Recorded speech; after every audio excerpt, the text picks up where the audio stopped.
The definition of uncommon is described as something or someone unusual, something out of the ordinary. And while the people who ventured into the bayous of Louisiana at the end of the 19th century to partake in the killing of demons, humans, and other creatures alike could definitely be classified as uncommon due to their predisposition for violence, greed, and cruelty, it would take a rather unique individual to stand out among such people, to be uncommon among the uncommon. However, among all the dark and jaded souls found within the bayous, a single individual would stand out among the rest. A dark and wicked soul with an inhuman and unyielding determination, whose actions would cause a ripple effect of violence across the bayous, as she, determined beyond life and death, would become one with evil and wage a personal vendetta against darkness itself.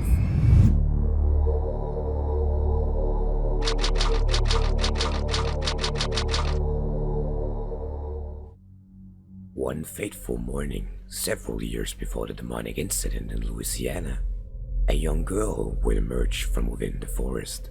Unnaturally white-haired and with eyes as black as coal, who by the looks of her had been left to fend for herself in the wild for quite some time.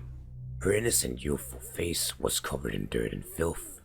Her hair was tangled and messy, her clothes saturated with mud and ripped and torn apart in most places. The young girl was discovered by a group of warm-hearted people living nearby who took her into their village. Seeming unable to speak and severely detached from reality, the girl would for a moment become the center of attention in the village as the inhabitants tried to figure out where she came from. While the villagers discussed her situation, noting that they had never seen a child as dirty as this one before, the young girl was left to herself, sitting on the ground in front of them, shuffling a deck of tarot cards, which were all mixed and matched, seeming to be compiled from several different decks of cards, and which seemed to be her single and only possession. From the deck of cards, the girl would draw the Arrow Queen before placing it on the ground in front of her. The Arrow Queen is meant to represent a protective and self-sacrificing woman who would be a formidable enemy to anyone who would cross her or her loved ones. Then, the Six of Arrows, interpreted to be a sign of victory.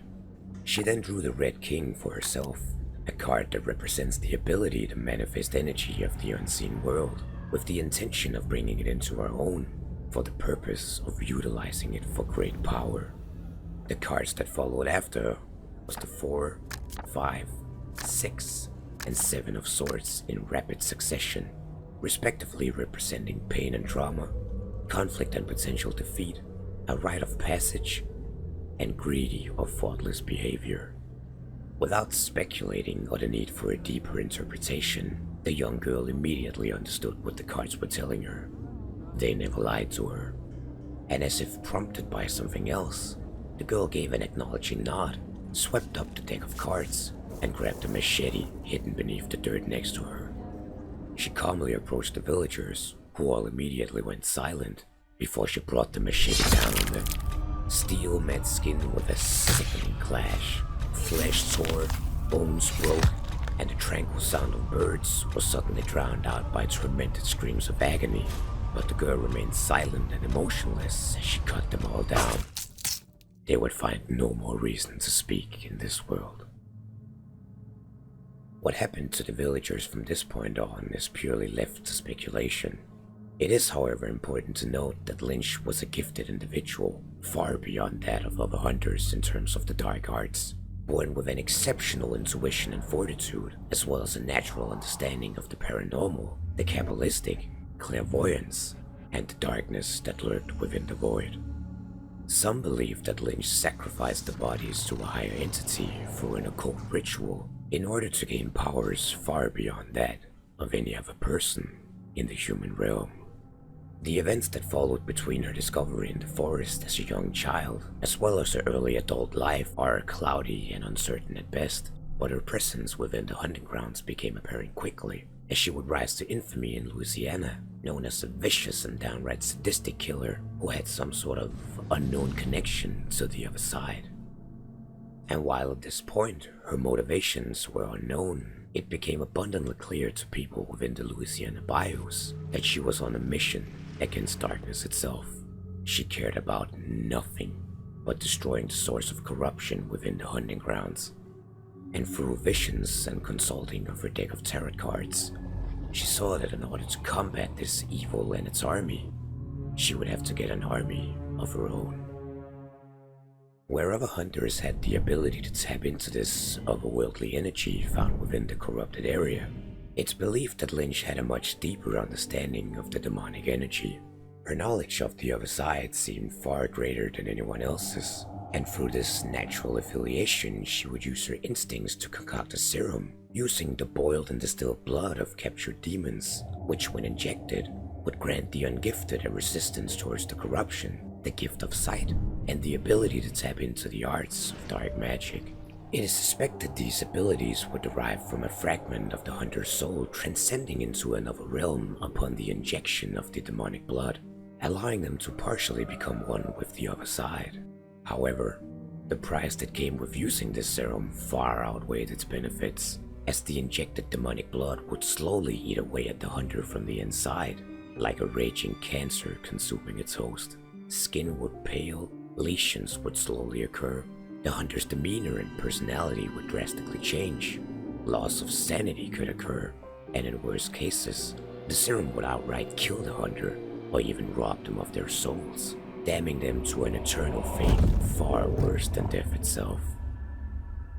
But the process of creating the serum required a live human subject every time, which made very little difference to Lynch. Life didn't matter to her, certainly not the lives of others. And with the slow-growing population of demon hunters venturing into the bayous, all she had to do was wait before an unsuspecting victim would show up. But should she fail to find a hunter to prey on within the bayous, she would then turn to one of the cottages, one of the families trapped within the swamp. Fathers, mothers, children, it didn't matter to her. They were all dead anyway. They might as well make themselves useful for one last time, and she nailed them to the ground all the same, before gouging out their eyes, sacrificing them to the other side. With this new serum at her disposal, all she was missing was subjects. This is where the man of the law, Sheriff Hardin, came into the picture. Hardin was still green and inexperienced, a newcomer to the hunting grounds, but he, just like Lynch herself, saw the bigger picture in terms of fighting the corruption and wasn't afraid of spilling the blood of so-called innocent to fight off this evil that had infested the bayous. Lynch saw opportunities in the well-connected Hardin and took him under her wing, showing him the ropes, training him in the arts of dark magic, rituals, and most importantly, how to create the serum. Hardin, a man who had strong ties with the politicians of New Orleans, was able to conscript both convicts and children to fight for the greater good, under the promise that they would gain their freedom if they worked for him. And unsurprisingly, these lost individuals confined to the lives of correctional facilities all agreed to work for him. However, had they been told what they were about to venture into, it's unlikely that any of them would have complied at all.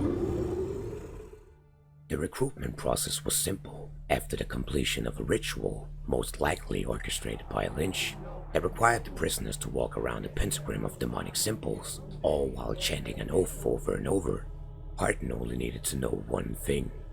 Can you kill?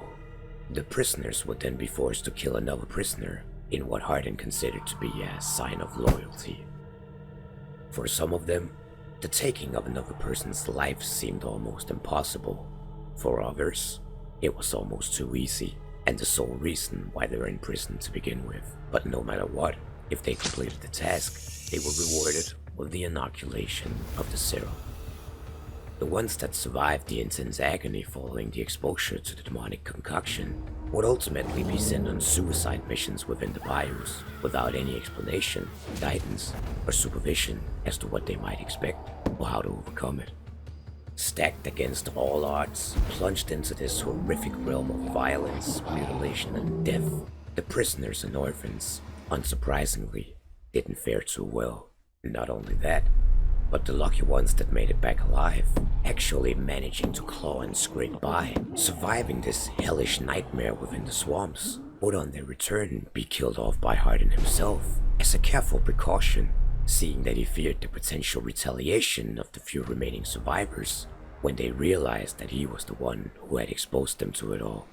A solution that Lynch commended. Lynch and Hardin would together make quite an impact on the infection in its early stages, forcing back the ever-growing population of grunts with what they considered to be nothing but disposable sacks of meat. However, both convicts and children alike proved to be unreliable foot soldiers, suffering catastrophic casualties on even the simplest of missions due to their lack of experience. Lynch and Hardin realized they had to turn somewhere else if they were to stand a chance against the darkness. Hardin then suggested another approach. For his contacts within the politicians of Louisiana, Hardin introduced Lynch to Dr. Huff Jones, the director of the American Hunters Association, which was a large organization of hunters active within the bayous, who seemed to have the same goal as both Lynch and Hardin. Dr. Huff was a man of science with an inclination towards experimenting with the occult, had already employed a serum among his subordinates, but its effects were unpredictable and inefficient to say the least, having resulted in some rather horrific outcomes, especially for the female part of the organization. Lynch proposed to provide the AHA with a better serum that would grant a stronger resistance towards the corruptive effects of darkness, which would in turn give women the ability to become hunters as well. But she would of course have to be paid for her efforts. For Lynch, this was a win-win situation. Strengthening the AHA would mean greater forces fighting against the corruption, and earning money on the side would allow her to expand her own cell of hunters, and she would be able to supply them with proper weapons and equipment as well. Huff agreed to the terms, and it didn't take long before the AHA's numbers and presence would increase drastically throughout the Louisiana bayous, and Lynch's campaign against the corruption grew even stronger.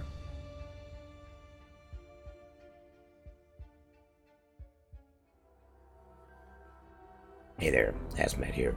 This was only part 1 of Lynch's story, so stay tuned for the conclusion. Big thanks goes out to the Hunters Lounge on Patreon, who helps me decide on new content, and which you can join for $1 a month. As always, a big thanks to both Rexley and Tip from the Hunt Showdown Discord, who both contribute immensely to the creation of these videos. Thank you all for watching. I'll see you in the next one.